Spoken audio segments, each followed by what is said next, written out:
ውድ የፈታ ቤተሰቦች የከበረ ሰላምታችን በያላችሁበት ይድረስ ብለናል። ዕለተ ማክሰኞ የምሽት መረጃ ነው ብለናል። እንደተለመደው መረጃውን በቅድሚያ በማስተዋወቅ እንጀምር።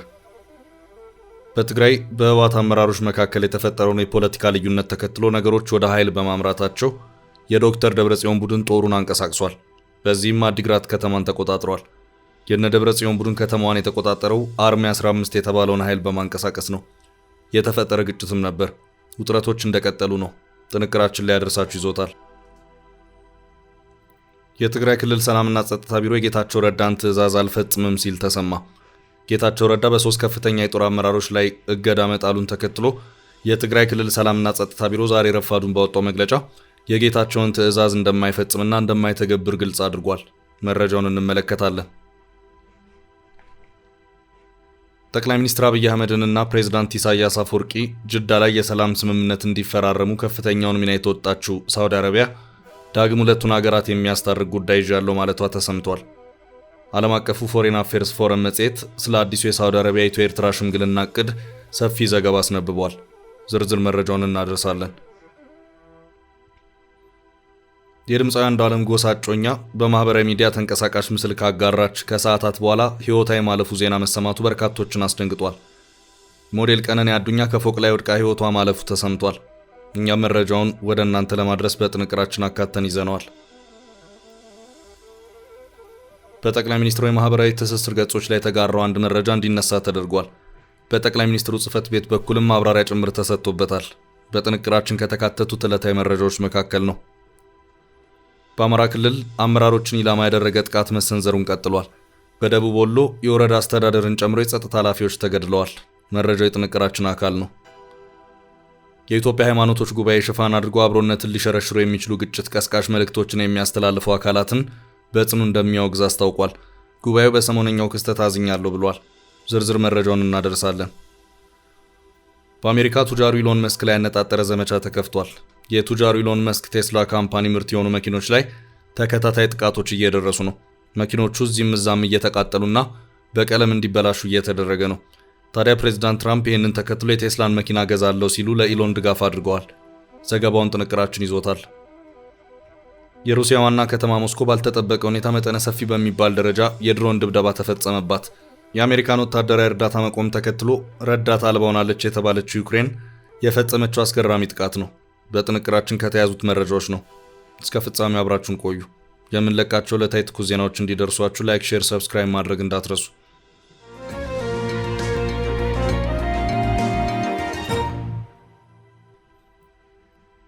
እነ ደብረጽዮን ጦራቸውን አንቀሳቀሱ። አዲግራት ከተማን ተቆጣጠሩ። በትግራይ ያለው ውጥረት በቀጠለበት ሁኔታ እንደ ዶክተር ደብረጽዮን ቡድን ካምፕ ውስጥ ያለውን ጦር በማንቀሳቀስ አዲግራት ከተማን ተቆጣጥሯል። አርሚ 15 የተባለው ኃይል ከተማዋን የተቆጣጠረው ከካምፑ በመንቀሳቀስ ነው። በዚህም ህወሓት የጊዜያዊ አስተዳደሩን አመራሮች ከኃላፊነት አንስቶ የራሱን ሹመት ሰጥቷል። በአቶ ጌታቸው ረዳ የሚመራውን የትግራይ ጊዜያዊ አስተዳደር ቀሪ በማድረግ ከተማዋን ሙሉ በሙሉ የተረከበ መሆኑንም ህወሓት በዛሬው ዕለት አስታውቋል። ጦሩን እየመሩ አዲግራት ከተማ የገቡትና ኮሎኔል ረዳይ ገብረ እግዚአብሔር የተባሉት ወታደራዊ አመራር አዲስ ከንቲባ ሆነው መሾማቸውም ታውቋል። አዲሱ ከንቲባ ቢሮአቸውን ተረክበው ስራቸውን መስራትም ጀምረዋል። አክሎም የአዲግራት ከተማ ከንቲባ ሆነው በምክር ቤት የተሾመው ረዳይ ገብረ እግዚአብሔር በምስለኔ ግለሰቦች በተሾሙ ሰዎች ምክንያት ጽሕፈት ቤቱን ተረክበው አገልግሎት እንዳይሰጥ ተደርጎ ቆይተዋል ሲልም ነው በፌስቡክ ገጹ ባጋራው መረጃ ያስታወቀው። በዚህ ወቅት አዲስ ከንቲባ አንቀበልም ያሉ የከተማ ወጣቶች ከታጣቂ ኃይሎች ጋር የተወሰነ ግጭት ውስጥ ገብተው የነበረ መሆኑም ታውቋል። አብርሃም የተባለ የአዲግራት ከተማ ነዋሪ አርሚ 15 ሚሊሻና ተፈናቃዮች የሚገኙባቸው አካባቢዎችና የከንቲባውን ጽሕፈት ቤት ተቆጣጥረዋል ሲል ለቢቢሲ ተናግሯል። በከተማው ሙሉ በሙሉ ወታደራዊ እንቅስቃሴ እንዳለ በመግለጽም የአስቸኳይ ጊዜ አዋጅ የታወጀ ይመስላል። የጊዜያዊ አስተዳደሩ ፕሬዝዳንት አቶ ጌታቸው ረዳ ከሰሞኑ የህወሓት እንቅስቃሴ ጋር በተያያዘ ህገወጥ ጉባኤ ያካሄደ ቡድን ሲሉ የገለጹት የደብረጽዮን ህወሓት ከሰሞኑ የክልሉ ማዕከላዊና ሰሜናዊ ምዕራብ ዞን የጊዜያዊ አስተዳደር መዋቅሮች በሰራዊቱ በመታገዝ ተቆጣጥረዋል ሲሉ የገለጹ መሆኑ የሚታወስ ነው። አቶ ጌታቸው በቀጥታ ለጊዜያዊ አስተዳደሩ ምክትል ፕሬዝዳንትና የሰራዊት አዛዥ ሌተናል ጄኔራል ታደሰ ወረደ የካቲት 26 ቀን 2017 ዓ.ም በጻፉት ደብዳቤ ህገወጥ ተግባሩ በአስቸኳይ ይቁም ቢሉም በዛሬው ዕለት ደግሞ አዲግራት ከተማ ያለው መንግስታዊ አስተዳደራቸው ፈርሷል። አቶ ጌታቸው በዚሁ የሰሞኑ ደብዳቤያቸው ይሄው የነ ዶክተር ደብረጽዮን የመዋቅር ወረራ መቀሌን ጨምሮ በምስራቃዊና ደቡባዊ ክልሉ ዞኖች ሳይቀር እንዲስፋፋ ለማድረግ እቅድ የተያዘ መሆኑንም አቶ ጌታቸው ያመለከቱ መሆኑ አይዘነጋም። ይህንኑ መዋቅራዊ ወረራ አስቁሙልኝ በማለት አቶ ጌታቸው ለምክትላቸውና ለሰራዊቱ ዋና አዛዥ ሌተናል ጀነራል ታደሰ ወረደ አስታውቀው ነበር። እንደዚሁም ለከፍተኛ የሰራዊት አዛዦች ሜጀር ጀነራል ዮሐንስ ወልደ ጊዮርጊስና ሜጀር ጀነራል ማዕሾ በየነ ደብዳቤ ቢጽፉ ምላሽ አላገኙም። በዚህም አቶ ጌታቸው ከሌተናል ጀነራል ታደሰ ወረደ ውጭ ሁለቱን በግልባጭ ደብዳቤ የተጻፈላቸውን ወታደራዊ አመራሮችን ከኃላፊነት ያነሱ መሆኑን ገልጸዋል። እነዚህም ሜጀር ጀነራል ዮሐንስ ወልደ ጊዮርጊስና ሜጀር ጀነራል ማዕሾ በየነ ሲሆኑ ብርጋዴር ጀነራል ምግባይ ኃይልም ጭምር በዚሁ አቶ ጌታቸው እግድ ውስጥ መካተታቸውን አመልክቷል። ቢቢሲ በዛሬው ዘገባው እንዳመለከተው ከሆነ ወደ አዲግራት ከተማ የገቡ ታጣቂዎች የምስራቃዊ ዞን የሰላምና ጸጥታ ኃላፊውን በቁጥጥር ስር በመዋል ለሰዓታት ካቆዩአቸው በኋላ ለቀዋቸዋል።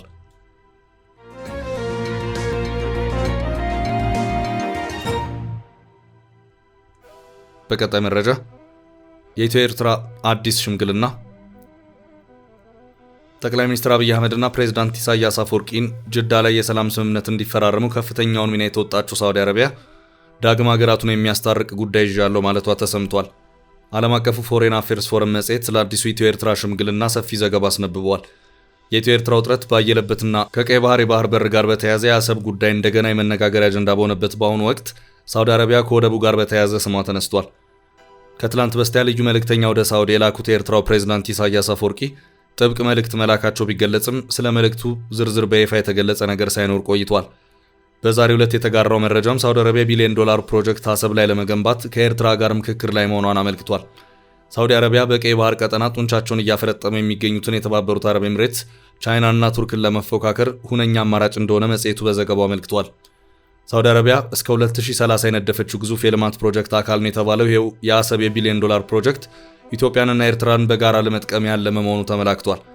ኢትዮጵያና ኤርትራ በፈረንጆቹ 2018 ዓ.ም ሳውዲ አረቢያ ጅዳ ላይ የፈረሙትን የሰላም ስምምነት መሰረት በማድረግ ሀገራቱ ወደ ሌላ ዙር ግጭት ውስጥ እንዳይገቡ ለመታደግ ያለመ ፕሮጀክት መሆኑን ዘገባው አመልክቷል።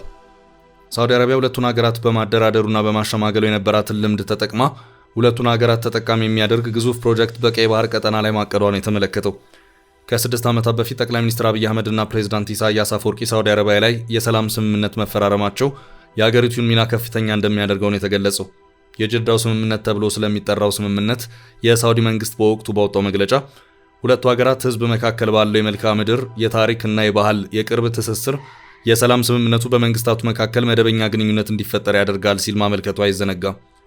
ጠቅላይ ሚኒስትር አብይና ፕሬዝዳንት ኢሳያስ ስምምነቱን በቀይ ባህሯ ወደብ ከተማ ጅዳ ላይ በተፈራረሙበት ወቅት የሳውዲው ንጉስ ሰልማን አልጋውራሽ መሐመድ ቢን ሰልማን፣ የተባበሩት አረብ ኤምሬትስ የውጭ ጉዳይ ሚኒስትር ሼክ አብዱላህ ቢን ዛይድ አልናህያን እና የተባበሩት መንግስታት ድርጅት ዋና ጸሐፊ አንቶኒዮ ጉቴሬስ ተገኝተው እንደነበር ይታወቃል። የሰላም ስምምነቱን ተከትሎ ንጉስ ሰልማን ለኢትዮጵያና ለኤርትራ መሪዎች አብዱልአዚዝ አልሳውድ የተባለውን የአገሪቱን ከፍተኛ ሜዳሊያ አበርክተውላቸዋል። መሪዎቹ ቀደም ሲልም ተመሳሳይ ክብር ሽልማት ከተባበሩት አረብ ኤምሬትስ ተሰጥቷቸዋል። ጠቅላይ ሚኒስትር አብይና ፕሬዝዳንት ኢሳያስ አስቀድመው አስመራ ላይ በተገናኙበት ወቅት ባለ 5 ነጥብ የሰላምና የወዳጅነት ስምምነት በመፈራረም ለሁለት አስርት ዓመታት የዘለቀውን ጠላትነታቸውን እንዲያበቃ አድርገዋል። ከዓመታት በኋላ አሁን ላይ ዳግም በሀገራቱ መካከል ውጥረት የነገሰ ሲሆን ይህንኑ ለማሸማገል ሳውዲ አረቢያ ግዙፉን ፕሮጀክት ሀሳብ ይዛ ብቅ ማለቷን የተገለጸው ሳውዲ አረቢያ የጅዳውን የሰላም ስምምነት መሰረት በማድረግ ሀገራቱን ዳግም በማሸማገልና ኢትዮጵያና ኤርትራን ተጠቃሚ ሊያደርግ የሚችል ግዙፍ ፕሮጀክት ማቀዷን ነው ዘገባው ያብራራው። የኤርትራ የውጭ ጉዳይ ሚኒስትር ኦስማን ሳላህ በዚሁ ጉዳይ ከሳውዲ አስተዳደር ጋር ለመምከር ከትላንት በስቲያ ጅዳ መግባቱን ዘገባው አክሎ ገልጿል።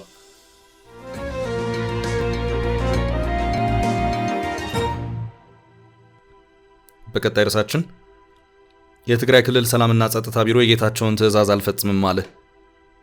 በትግራይ ክልል ያለው ጥረት እየተባባሰ ቀጥሏል። ማምሻውን የጊዜያዊ አስተዳደሩ ፕሬዝዳንት ጌታቸው ረዳ በ3 ከፍተኛ የጦር አመራሮች ላይ እገዳ መጣሉን ገልጾ ነበር። ዛሬ ረፋዱን ከአስተዳደሩ ክፍል የወጣ መግለጫ የትግራይ ጊዜያዊ አስተዳደር ፕሬዝዳንት አቶ ጌታቸው ረዳን ትዕዛዝ እንደማይፈጽምና እንደማይተገብር ግልጽ አድርጓል። የክልሉ ሰላምና ጸጥታ ቢሮ ዛሬ ጠዋቱን የማታውን እግድ ተከትሎ ለአቶ ጌታቸው እንደማይታዘዝ ነው ያስታወቀው። የጦር አመራሮችን እግድ አልቀበልም አልፈጽምም ብሏል። ቢሮ አክሎም የትግራይ ጊዜያዊ አስተዳደር ፕሬዝዳንት ጽሕፈት ቤት በቢሮ ስም የቀረበው መግለጫ የአንድ ጊዜያዊ አስተዳደሩ አካል ሳይሆን የአንድ ቡድን ወታደራዊ ክንፍ መሆኑ በግልጽ የሚያሳብቅና የተፈጠረውን ችግር የሚያባብስ ነው ሲል ትዕዛዙን እንደማይቀበል ነው የገለጸው።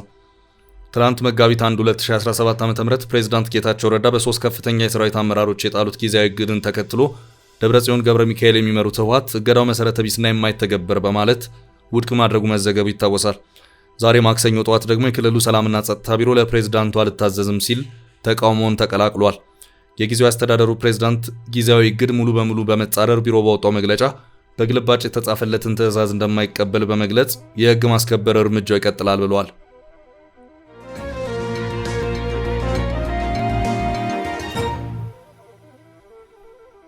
በቀጣይ መረጃ የአርቲስቱ እጮኛ አነጋጋሪ ህልፈት። የድምፃዊ አንዱዓለም ጎሳ እጮኛ በቲክቶክ ተንቀሳቃሽ ምስል ካጋራች ከሰዓታት በኋላ ህይወቷ ማለፉን የታወቀው የአስክሬን ምርመራ በምኒልክ ሆስፒታል በመካሄድ ላይ ሲሆን ፖሊስ ጉዳዩን እየመረመረ መሆኑን የታወቀው። ስለ ህልፈቷ እስካሁን በይፋ የተገለጸ ነገር የለም። ሞዴል ቀነኒ አዱኛ ከእጮኛዋ ድምፃዊ አንዱዓለም ጎሳ ጋር በአንድ ጥላ ስር እንደሚኖሩ የተገለጸ ሲሆን በቅርቡ ለመጋባት እቅድ መያዛቸውን የተነገረው። ድምፃዊ አንዱዓለም ጎሳ ከሞዴል ቀነኒ አዱኛ ጋር ትዳር ለመመስረት ማቀዱን ይፋ አድርጎ እንደነበር ለማወቅ ተችሏል። ጥንዶቹ በይፋዊ ትስስር ገጾቻቸውን በጋራ የተነሷቸው ምስሎች በስፋት የሚያጋሩ ሲሆን ሞዴል ቀነኒ አዱኛ ህይወቷ ከማለፉ በፊት ለመጨረሻ ጊዜ በቲክቶክ ደስታዋን እየገለጸች ባጋራችው ተንቀሳቃሽ ምስል ላይም የእጮኛዋን ሙዚቃ በማጀቢያነት ተጠቅማለች። አሁን ላይ ህይወቷ ማለፉ ከተሰማ በኋላ በርካቶች ወጣቷ ከእናቷ ጋር ያላትን የጠበቀ ወዳጅነት ያመለከተችበትን ተንቀሳቃሽ ምስል በሐዘን ስሜት በስፋት በማጋራት ላይ ናቸው።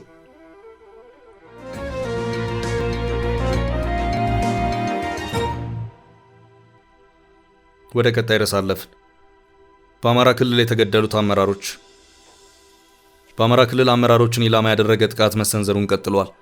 በደቡብ ወሎ የወረዳ አስተዳደርን ጨምሮ የጸጥታ ኃላፊዎች ተገድለዋል።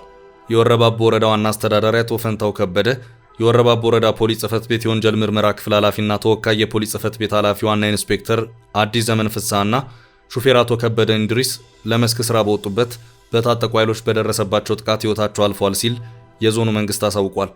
ከወራት በፊት በሰሜን ወሎ ዞን የቆቦ ከተማ ብልጽግና ፓርቲ ጽሕፈት ቤት ኃላፊ በታጣቂዎች በተተኮሰባቸው ጥይት መገደላቸው አይዘነጋም። በተመሳሳይ በላስታ እንዲሁ አመራሮች መገደላቸው ተዘግቧል።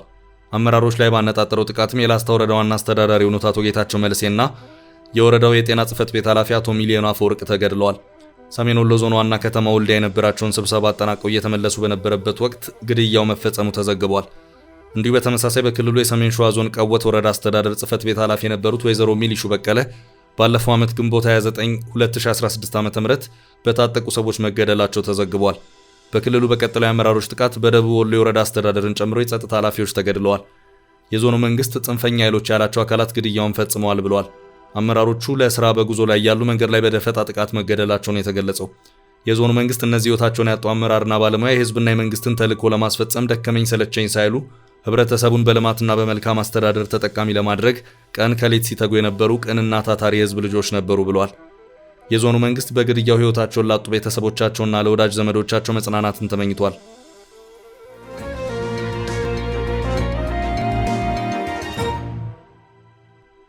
በቀጣይ ርዕሳችን በጠቅላይ ሚኒስትሩ ገጽ ላይ የተጋራው መረጃ ተነሳ። ትላንት ምሽቱን በጠቅላይ ሚኒስትር አብይ አህመድ የተለያዩ ማህበራዊ ትስስር ገጾች ላይ ተሰራጭቶ የነበረው መረጃ እንዲነሳ ተደረገ። ልጥፉ በአገር ውስጥ የተመረቱ መሆናቸውን የሚገልጽ የአፕል ምርቶችን ከጽሑፍ ጋር አያይዞ የሚገልጽ ሲሆን ከምስሎቹ መካከል ሁለቱ ምስሎች ከሌላ ሀገር የተወሰዱ ምስሎች ናቸው በሚል የወጣውን መረጃ ተከትሎ ነው መረጃው እንዲነሳ የተደረገው። ፋክት ቼክ በዚሁ መረጃው ትላንት ምሽት በጠቅላይ ሚኒስትር አብይ አህመድ የፌስቡክ እና ኤክስ ወይም ትዊተር አካውንቶች ላይ የአፕል ግብርና ምርታማነታችንን እድገት እያሳየ ነው ከሚል ጽሑፍ ጋር የተለቀቀ 6 የአፕል ምስሎችን ተመልክተናል። ይሁንና በምስሎቹ ዙሪያ ኢትዮጵያ ቼክ ባደረገው አሰሳ ሁሉም ፎቶዎች ከሌላ ሀገር የተወሰዱና ኢንተርኔት ላይም በፍለጋ የሚገኙ መሆናቸውን መመልከት ችሏል ነበር ያለው።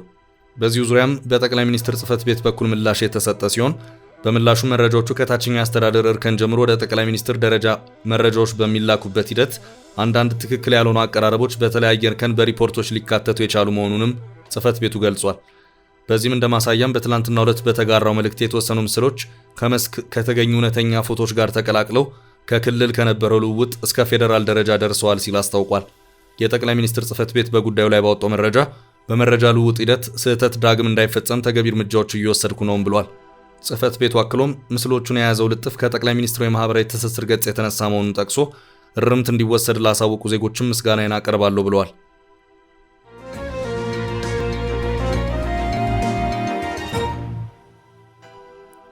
በቀጣይ መረጃ ሞስኮ ተደበደበች። ፕሬዚዳንት ዶናልድ ትራምፕ አሜሪካ ለዩክሬን ስትሰጥ የነበረውን ወታደራዊ እርዳታ ቀሪ ማድረጋቸውን ተከትሎ ረዳት አልባ ናት የተባለችው ዩክሬን ፈጽሞ ባልተጠበቀ ሁኔታ ሞስኮ እንደበደበች። ዩክሬን ዛሬ ሌሊቱን ከሁለቱ ሀገራት የጦርነት ቀጠና በ100 ኪሎ ሜትሮች የምትርቀውን የሩሲያ ዋና ከተማ ሞስኮን በበርካታ ድሮኖች የመደብደቧ ጉዳይ በርካቶችን አስገርሟል። ብዙዎች ይህ እንዴት ሊሆን ቻለ እያሉም ይገኛሉ። ዘገባውን ካሰራጩት ዓለም አቀፍ ሚዲያዎች መካከል አንዱ የሆነው አልጀዚራ በዘገባው ዩክሬን ይህንን እርምጃ ወሰድኩ ያለችው በቀጣይ ከሩሲያ ጋር በሚኖራት ድርድር የመደራደር አቅሟን ከፍ አድርጋ ለመገኘት ነው ያለች መሆኑን አመልክቷል። ቢቢሲ ይህ አሁን ዩክሬን በሞስኮ ከተማ ላይ የሰነዘረችው መጠነ ሰፊ የድሮን ወረራና ጥቃት የሁለቱ ሀገራት ጦርነት ከተጀመረ የመጀመሪያው ግዙፍ ጥቃት ነው ብሎታል።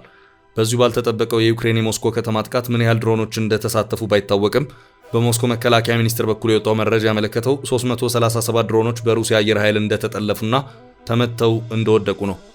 እነዚሁ ሰው አልባ ተዋጊ አውሮፕላኖች ባደረሱት ጥቃት በሞስኮ በሰው ላይ ጉዳት መድረሱን እንደዚሁም ንብረት ጭምር መውደሙን የአልጀዚራ ዘገባ አመልክቷል። ይህንኑ የዩክሬን ያልታሰበ መጠነ ሰፊ የድሮን ጥቃት ተከትሎም ሩሲያ ለደህንነት በሚል ከ5 ያላነሱ ኤርፖርቶቿን እንዲዘጉ አድርጋለች።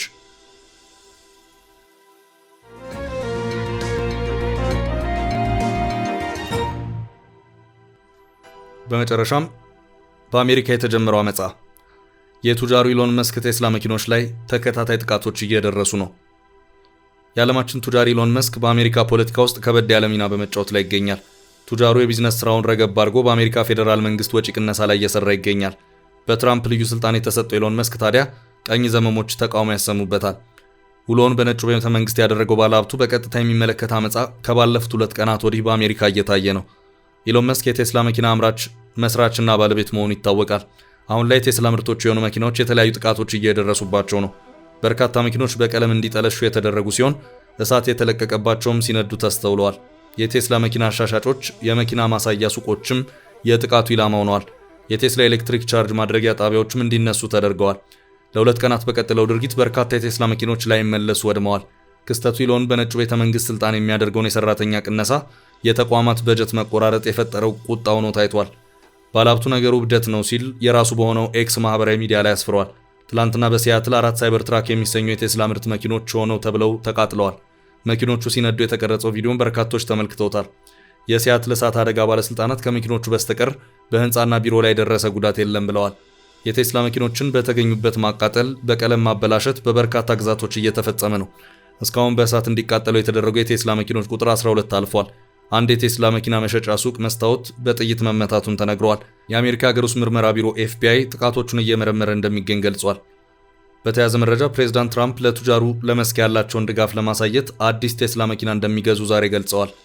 የአሜሪካው ፕሬዚዳንት ዶናልድ ትራምፕ የኤሌክትሪክ መኪና አምራች ኩባንያ ኃላፊና አጋራቸው ለሆነው ቢሊዮነሩ ኢሎን መስክ ድጋፋቸውን ለማሳየት አዲስ ቴስላ መኪና እንደሚገዙ ነው የተናገሩት። ትራምፕ ይህን ያደረጉት በቴስላ ላይ ተቃውሞ መነሳቱንና የካምፓኒው ስቶክ ዋጋ መቀነሱን ተከትሎ ነው። ቻችን ለዛሬ ያዝንላችሁን ርዕሰ ጉዳዮች እዚህ ላይ ቋጨን። ላይክ፣ ሼር እና ኮሜንት በማድረግ ለቻናላችን ድጋፋችሁን መግለጽ እንዳትዘነጉ እያልን ከሌሎች መረጃዎች ጋር ደግመን እስክንገናኝ ቸር ያሰማን ስንል ተሰናበትን።